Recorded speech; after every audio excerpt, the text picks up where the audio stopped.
Hey everyone, remember the fake sun lady, Universal News Media? That was one of the videos I had the most fun making in recent memory. But I was really disappointed because I thought she stopped making videos like months ago. And she did, on that channel. But only because she started a new one called The Final Days. It's the same thing as before, except maybe with a few more references to religion. She's really working hard trying to scare people who don't know how cameras work into Christianity. Somehow even after all this time, I'm still amazed at how much conspiracy YouTube seems to revolve around being terrified by basic camera functionality, but so it goes. So having found her new channel, I just can't help but respond to some of her new stuff. Since I've already covered a lot of what she talks about, lens flares, dust specks, water droplets, the sun being hidden behind light posts, I'm not gonna pick one video and respond to the whole thing. I'm gonna pick and choose fresh claims from random videos. Really just anything I haven't covered yet that I also find interesting or funny, including this claim about the Abominable Snowman stalking Alaskan airports. But that's too juicy to blow right at the start, so let's save that one for last. Instead, I'll start with the black fake sun. The northeast-facing camera in Fort Chipewyan, Alberta, in Canada, shows the sun starting out as a very small point of light, which appears to enlarge after it rises above the horizon. The sun doesn't start out as a very small point of light, it is that small point of light. It's not actually as small as the word point would imply, it's about as big from our perspective as the moon is, but it definitely is small compared to all the glare you'll see around it when you're shooting with a camera that's not configured to shoot the sun. If you looked at it with a solar filter, what you'd see is the sun partially obscured by the horizon in the first frame, which of course is going to reduce the amount of light and glare you see in the camera when you don't have that solar filter on. If the camera is facing directly at this point of light, it actually looks black, as seen in yesterday's footage from Sisters Island, Alaska. Note that it casts a reflection upon the water, proving that it's not a camera or lighting issue. The black dot in front of the sun is equipment that NASA launched out away from the Earth's surface, much closer to the Earth, of course, than the sun. It casts a reflection upon the water, proving that it's an actual piece of equipment and not a camera or lighting issue. It is not visible from all angles, nor is it visible continuously, but only when activated. The reason we usually don't see the black dot from the lower 48 states is because during those times when it would be visible, our skies are very heavily chemtrailed, greatly reducing visibility. This black dot equipment is capable of producing an enormous circular glare thousands of miles in diameter. This equipment always tracks in perfect synchronization with the sun, so that it's always between us and the sun, but much closer to us than the sun.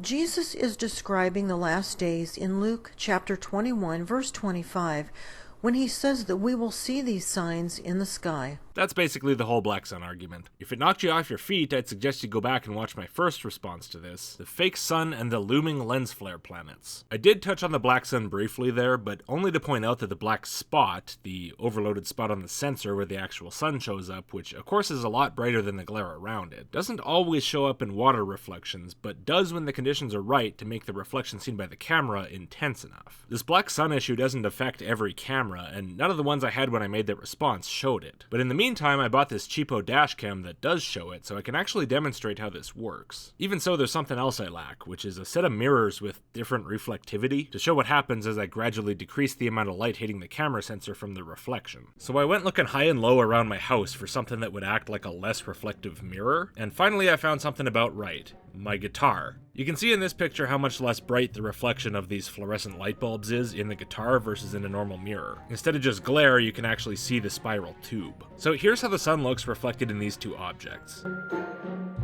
Just as I predicted, there's a big difference. In the mirror, the black spot is visible constantly because the mirror is reflecting enough light to consistently overload the sensor. But in the guitar, the black spot flickers off and on. It seems that this is just on the borderlines, sometimes reflecting enough light to cause this effect and other times not.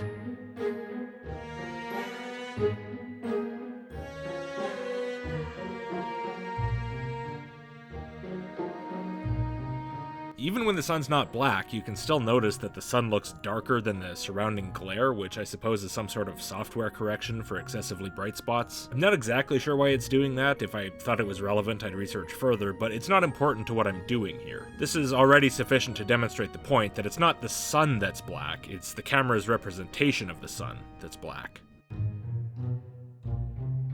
Jesus talks about the last days in Luke chapter 21, verse 25, when he says that we will see signs in the sky. And the funny thing about seeing things in the sky is that if you're looking desperately enough to find something, anything, that matches the vague description of stuff in the sky, and you look at the sky through a piece of imaging technology you haven't taken one single moment to understand, you'll find your signs. But if you know how a camera works, suddenly all your signs vanish. Funny how that works, huh? But I'm getting ahead of myself. Before we look at the full moon that was viewed from Alaska 4 days ago in the very early morning of March 25th, here is a moon chart showing how the moon should have looked that morning. As you can see, a quarter of the moon should have been dark. Surprisingly, instead of 3/4 moon, the south-facing camera in Ketchikan, British Columbia in Canada, shows a full moon crossing the sky in the very early morning hours. Does it? How can you tell? Because I can't see the moon at all in that image. Oh sure, the light in the sky is coming from the moon, but it's so massively overexposed that there's no way to see any detail. Even just the amount of detail to tell if it's full or not. You can't honestly think this image is correctly exposed for moon observation, can you? Why do you think you're seeing so much detail on the ground in the dead of night? Because the exposure is set very high. Here are 2 images I took of the moon at the same time, at around 2 in the morning Alberta time on July 21st. Here's what the moon actually looked like on that date, and here's the moon with pretty low exposure. I took this with my phone. It's not a good enough picture to see any surface detail, but you can see the shape, and it matches the prediction. And now here's the same exact scene just a few seconds later with much higher exposure. You see how big the moon looks here, and how you can't really tell what shape it is at all? The moon's definitely not full, but apparently based on this completely overexposed shot of it, you would say it is. As a side note, do you notice how bright the sky looks? That's not because of the moon, that's because of the city's light pollution. It's sure a ton of fun trying to take pictures of the night sky from here that look analogous to ones from some remote airport. Hell, even just finding a stray star to film out of focus can be a serious challenge here. Do yourself a favor, don't move to a big city. Now, as far as this pretty obvious answer that this weather cam is not exposed for moon observation goes, you should have thought of that when you were looking at these images. After all, you've been making videos about these weather cams for a good couple of years. You'd think by now you would have learned at least the basics. But I guess cranking out propaganda is more important to you than speaking the truth, so who cares, right? After the moon rises, we see the sun crossing the sky. Then, just at noontime, we see a purple beam shooting downward from the sky. Last year, we saw this same purple beam on lots of FAA cameras. These are biblical signs of the last days. Okay, that's one possibility. We'll just put that in the maybe pile while we think about some other stuff. What else could this be? Maybe it's that vertical smear you tend to get with CCD sensors when you're looking at a really bright light. Here's me getting the exact same purple laser with my car headlight and a CCD digital camera. So now we have 2 options. How can we possibly decide between them? Well, that's a toughie. By the way, where do you think that beam's shooting down to, anyway? Directly at the base of the camera at a perfect 90-degree angle relative to the top and bottom of the image? That's a little weirdly specific, don't you think? Why is it shooting the camera mount? Well, I'm sure there's a perfectly valid explanation. These images from the south-facing camera in Attawapiskat, Ontario in Canada show the sun rising up on the left, and after a few frames the sun disappears. It shrinks down to 1/5 its size. The actual sun has just gone behind a dark nebula. So we're not looking at the sun now. We're looking at NASA's artificial light source, which is very close to the Earth, and it's passing in front of a dark nebula. All right. Good thinking, I guess. I do, however, have a little, just a tiny little alternative hypothesis. Now, it might sound kind of crazy, kind of out there, but hear me out. Do you see how as the sun first comes in, everything on the ground gets brighter and brighter until it's kind of too bright to see any details? And then the whole scene suddenly gets a little bit darker. And then you see how the sun comes further in and the stuff on the ground keeps getting brighter again until once again it's kind of too bright to see anything. And again the whole scene gets a little darker. Well, there's this incredible thing some cameras have called auto exposure. Here's a demo I made in 20 seconds. So even if I might risk getting committed to an insane asylum, I'd suggest that it might possibly be something like that. But of course your idea of the dark nebula is so much more plausible. The south-facing weather camera in Anchorage, Alaska, shows NASA's equipment flashing in a condition of possible malfunction as it crosses the sky. Remember that these cameras only take one picture every 10 minutes. This means that there were probably several flashes not captured on this camera. Malfunctioning fake sun equipment flashing.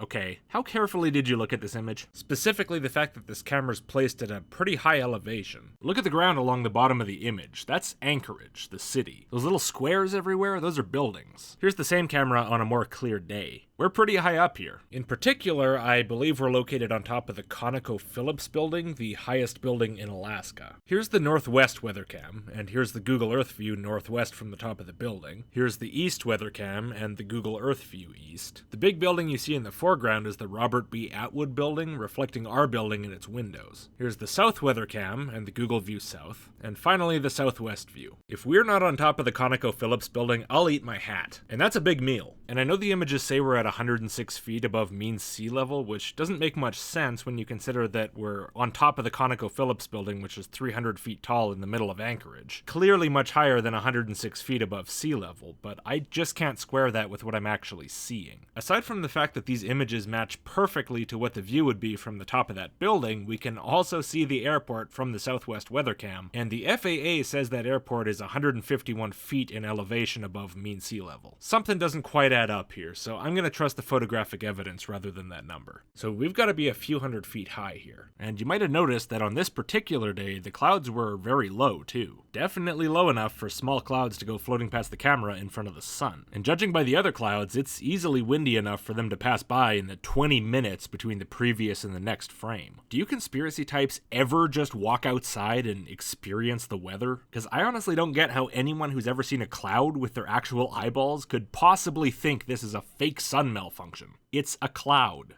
Now, the next thing we're going to look at is just a lens flare, which I covered a lot in my other video. This lady freaks out about lens flares a lot. And I mean a lot. But this one's got something extra special. The close-up images with contrast make it possible for viewers to see this object has had millions of impacts from asteroids or other space debris, giving it kind of an orange peel appearance.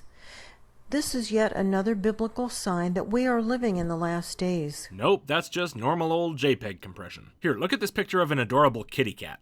Aww. And now here's the same kitty cat with horrible JPEG compression. Daddy, please kill me. No, kitty, this is what you are now. I can feel the squares. They don't feel very nice. Yeah, serves you right. Now, of course, I don't blame anyone running these cameras for using compressed JPEGs. With all these cameras, it'd be a hell of a lot of data uncompressed, and the images are plenty good enough for their purpose, which is mainly just to give pilots a general idea of weather conditions where they'll be flying. So that's fine. But I do, however, blame you for not learning what digital image compression is before you start spinning conspiracy stories about it. And I also blame you for not noticing that these millions of impacts from asteroids move around at random every single frame. And they're on the sky, too. How did you not notice that? I mean, come on. Now here's another plain old lens flare, but again, some extra special arguments for why it totally is not a lens flare. The south-facing camera in Seward, Alaska, shows that same fast-rotating, red, heavily cratered orb that we've seen many times rolling across the sky.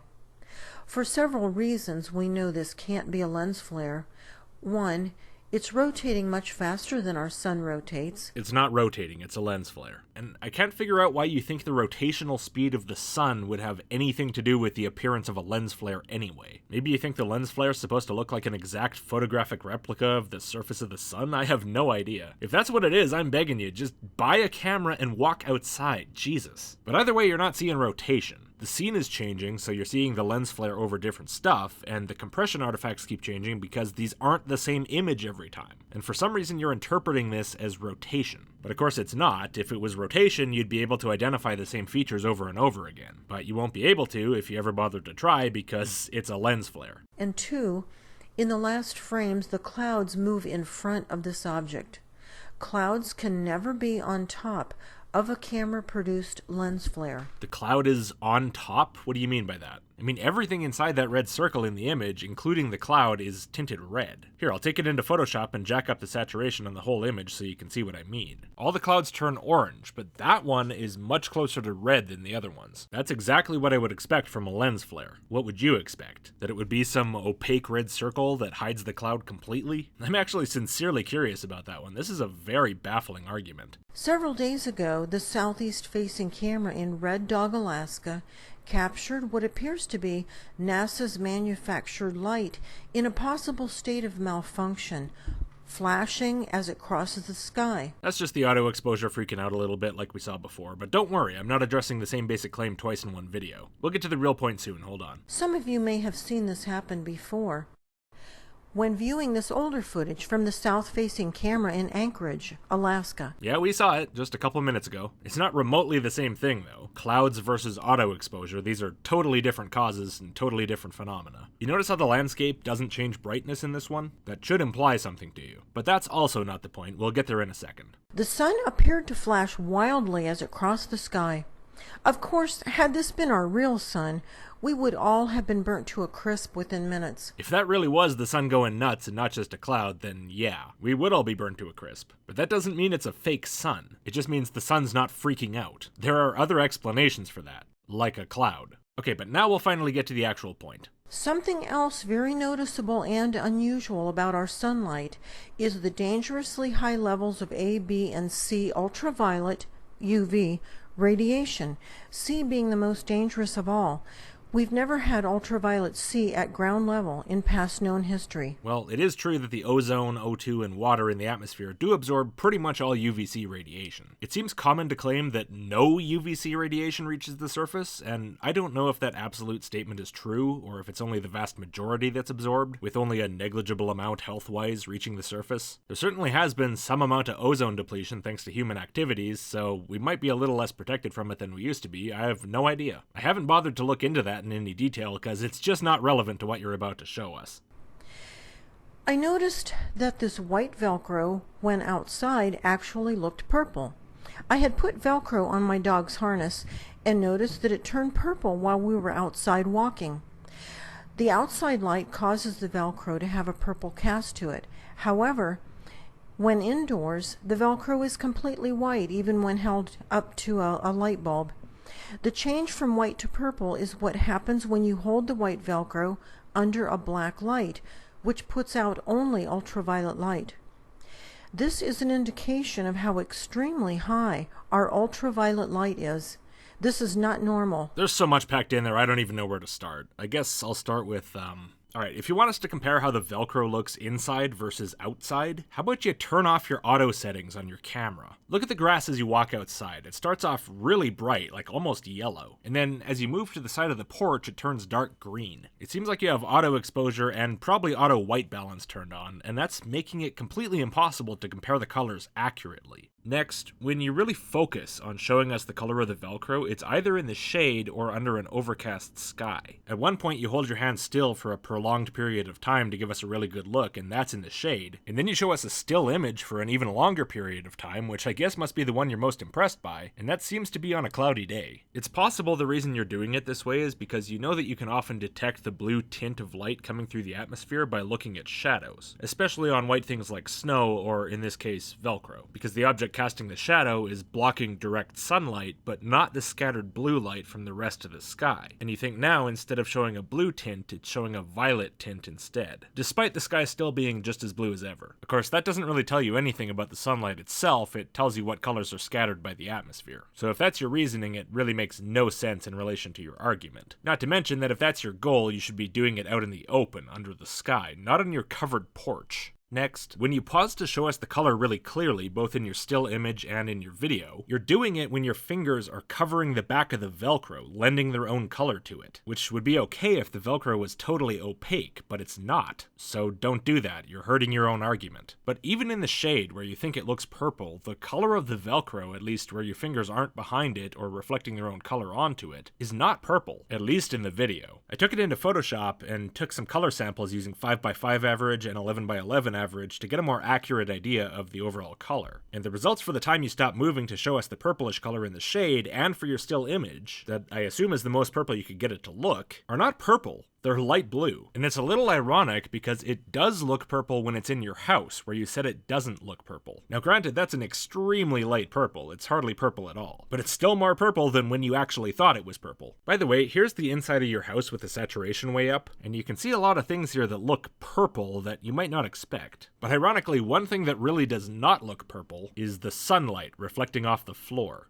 Funny. If the sunlight is what's making the Velcro look purple, then why isn't it more purple? I mean, if the Velcro looks unusually violet, that means it's reflecting visible violet light. So the light we're seeing should be unusually violet. But it doesn't seem to be. In fact, everything in your yard and in your house looks pretty much how you'd expect under normal sunlight. Now, of course, I can't say what any of this looked like when viewing it directly. I wasn't there, and I have no idea about your camera settings other than that they seem to be automatic. But this is all I can go on, and it sure is not impressing me. But the funniest thing about all this is none of what I just said actually matters. I was just having a little fun nitpicking at what you're showing, but none of that addresses the core of your argument, so I'll stop wasting time and get to the point. You are badly misunderstanding everything you're talking about. Black lights, UV light, sunlight. Let's start with black lights. This is how you describe them. Black light, which puts out only ultraviolet light. That is almost always false. It's certainly false with every black light I've ever seen, and definitely with every black light that makes anything look purple. Because the reason it makes stuff look purple is not because of the ultraviolet light it emits. It's because of the violet light